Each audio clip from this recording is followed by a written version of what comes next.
Thanks, Dee, and thanks everyone. And can I just say before we start, it's actually I've spent lots of time on Zoom this semester teaching huge groups of people, and the idea you see like this sea of kind of names on black backgrounds, and or occasionally kind of people, and there's 150 people on the Zoom, which in some ways you think, oh, isn't that great that everyone's here on the Zoom, but on the other hand, I've come to the conclusion that the ideal number for a Zoom conversation is about 5 to 7.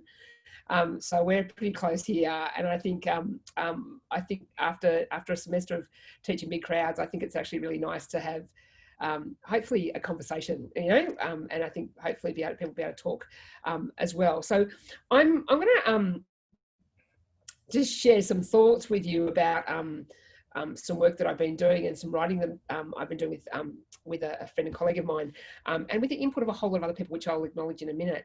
But I wanted to just, I guess, share with you some thoughts I've had at the end of this kind of process that you've been kind of going through the last few weeks, or the last number of weeks, around the idea of everyday community practice. So the real looking at the really everydayness of what we do in communities, in our life, in our work, in every kind of aspect of what we kind of do.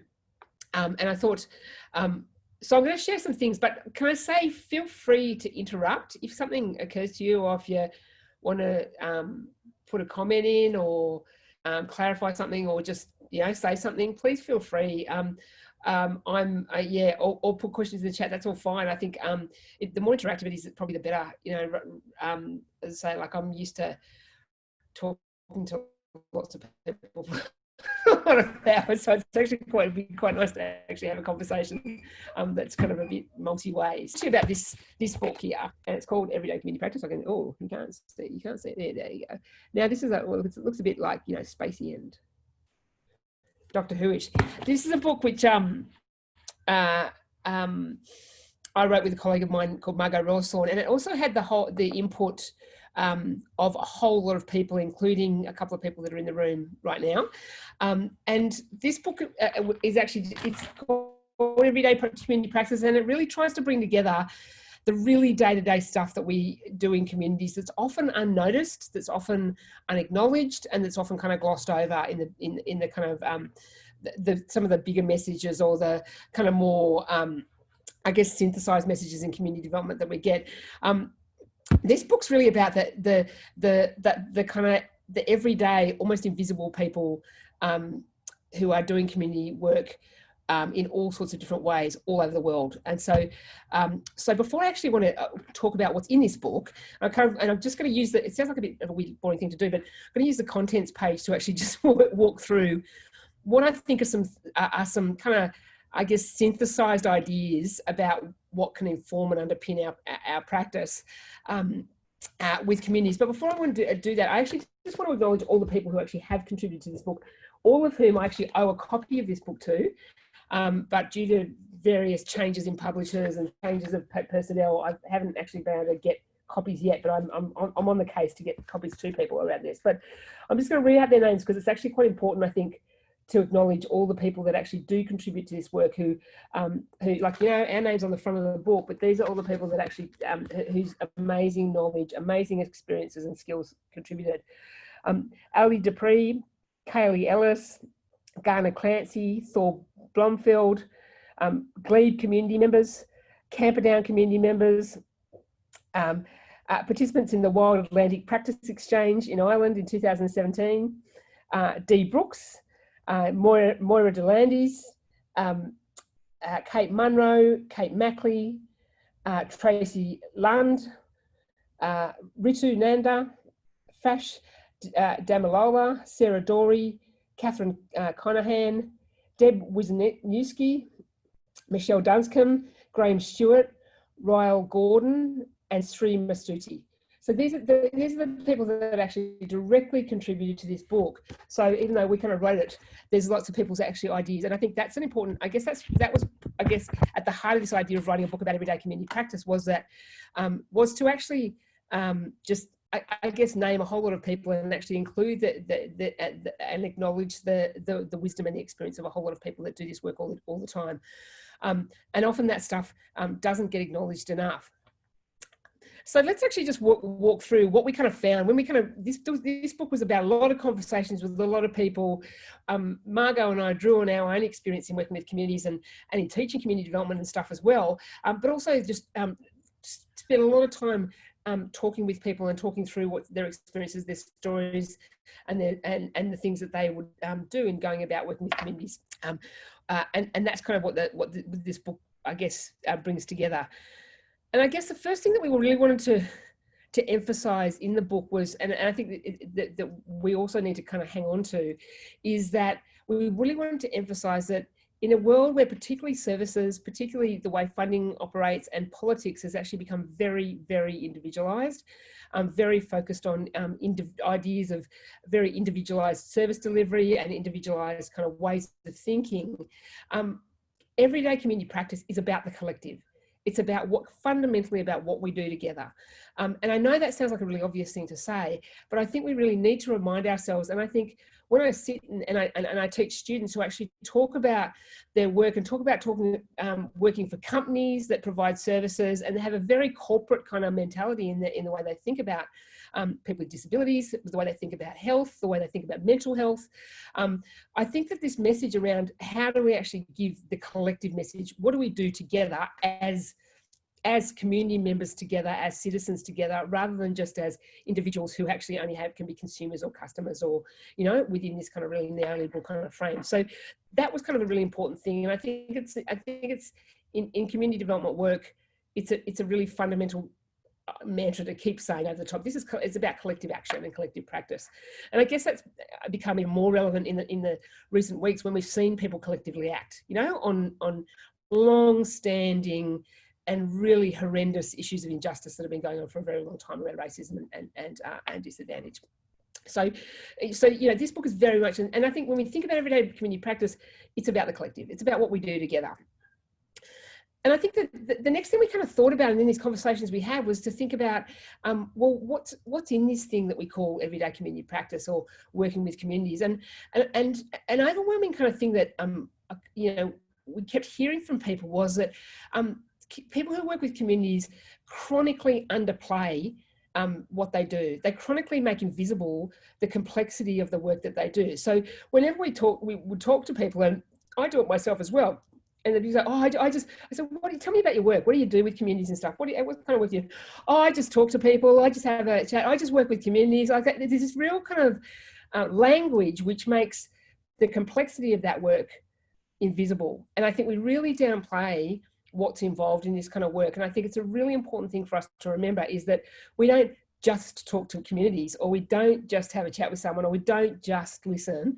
We actually are engaging in this really complex, long-term, complicated kind of set of processes where we're enacting skills, we're using our knowledge, we're actually using interpersonal skills, we're kind of using our political skills, we're using a whole lot of different knowledges that we actually draw on in order to support things happening in the community, in order to make space for people to do the things that they want to do, and in order to actually make change happen. So I guess if I was going to say, and if I you know, say to anyone working with the community, don't underplay what you do. It's actually very complicated, and I think that to some extent that's a bit gendered as well. You know, that I think, you know, women tend to just say, oh no, I just do this. It's all, you know, like it's not that difficult. It's not that, but it actually, I guess, it is that difficult. I'm saying that, you know, and I think when we actually started to unpack the work that people were doing, this is highly complex work. It's creative, it's intellectually challenging, it involves critical thinking,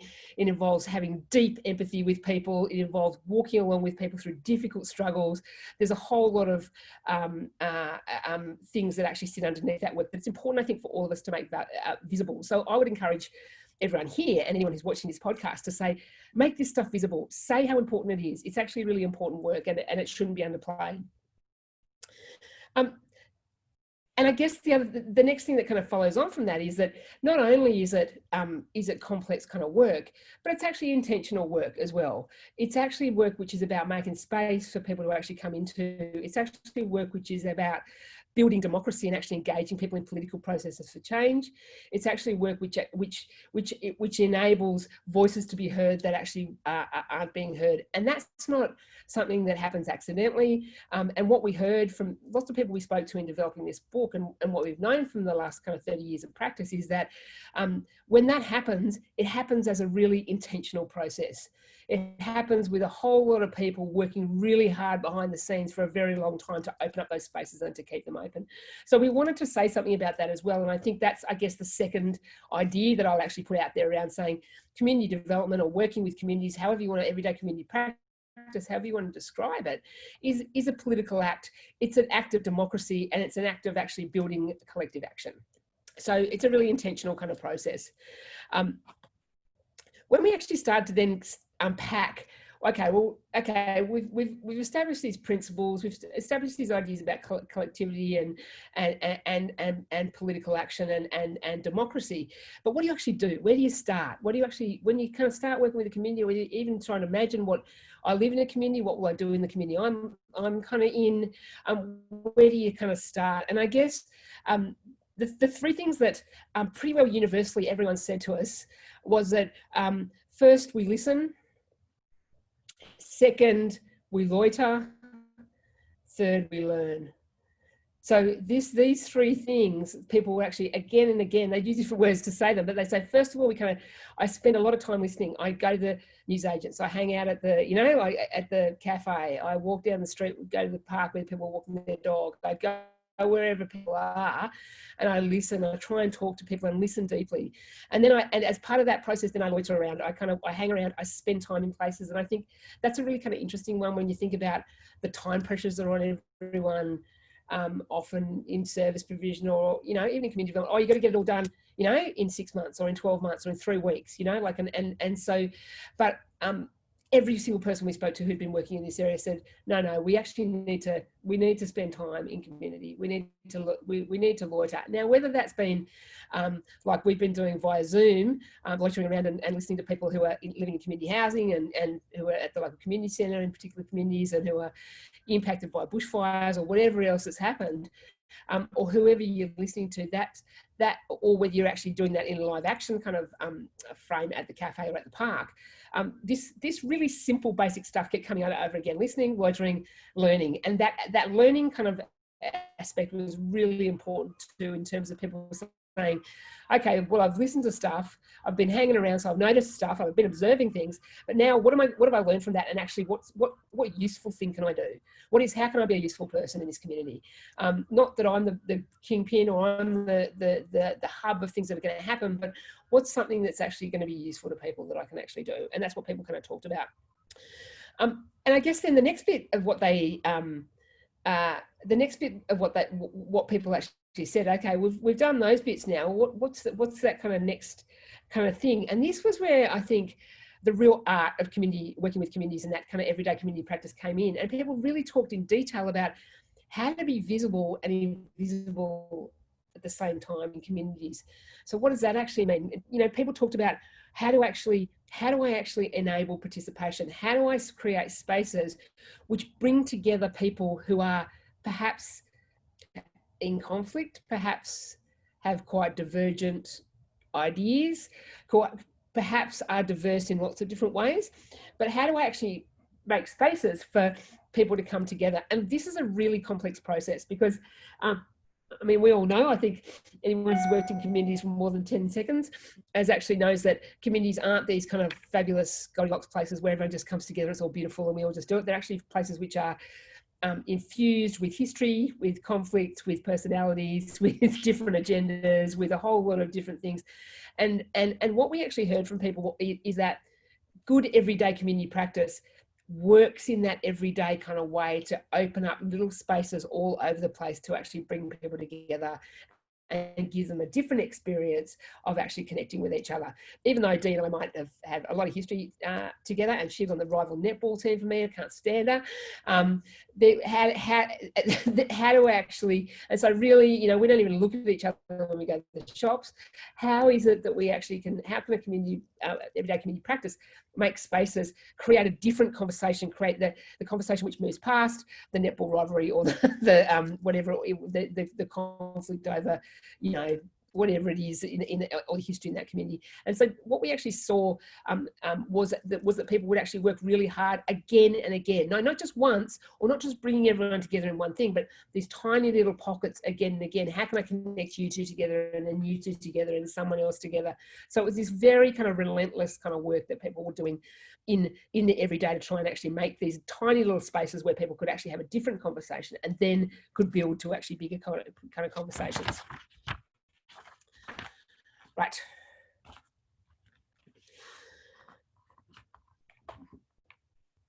When we actually started then thinking about, well, when do you move to actually trying to put some sort of idea onto the ground? When do you move to something that starts becoming more visible? We're acting together to do something or other, whether that's called a project, or it's called an activity, or it's called an initiative, or whatever you want to kind of call it. Some of the everyday practices that people actually really talked about were the real importance of paying close attention to both the internal processes and also the external political and other processes that are going on. So people, again, this is a description of people doing complex work where they're moving between negotiating with how's that dynamic going, how do we kind of manage that, where are we going, how do we all stay having common ground, even though there might be some divergencies around that stuff. And then also being aware of, well, what's happening outside, and how do we actually manage the outside world? And we saw that everyone who's working in communities is managing the outside world all the time, whether that's through politics, through funding, through KPIs, through, you know, trying to actually get ahead, through competition that's actually happening in communities around resources or a range of different things. People are managing this inside-outside kind of negotiation all the time, and they're managing this kind of quite complex diplomatic kind of process, and also almost like a, you know, it's almost like like a trade union type of negotiation. So there's a lot of complex kind of agendas going on, and we're trying to all kind of move towards a resolution that's going to keep everyone happy. And one of the things that people said that was actually really helpful in making this kind of happen was that they said it really helps to have a really clear time frame about how long we're going to do this together, so that it doesn't go on and on. It was really interesting. I was kind of surprised to that in some ways, that a lot of people said, no, I only do it for this many days, and then we try and refresh and renew and actually create energy to keep going. But the other thing that people said was that it's really important to be clear about your purpose, and again, be clear about the purpose of working in communities. And we come back here to that that kind of democratic practice of the purpose of us working here, and how the work reflects the structures and the architecture of participation and the architecture of decision making, you know, that's collective.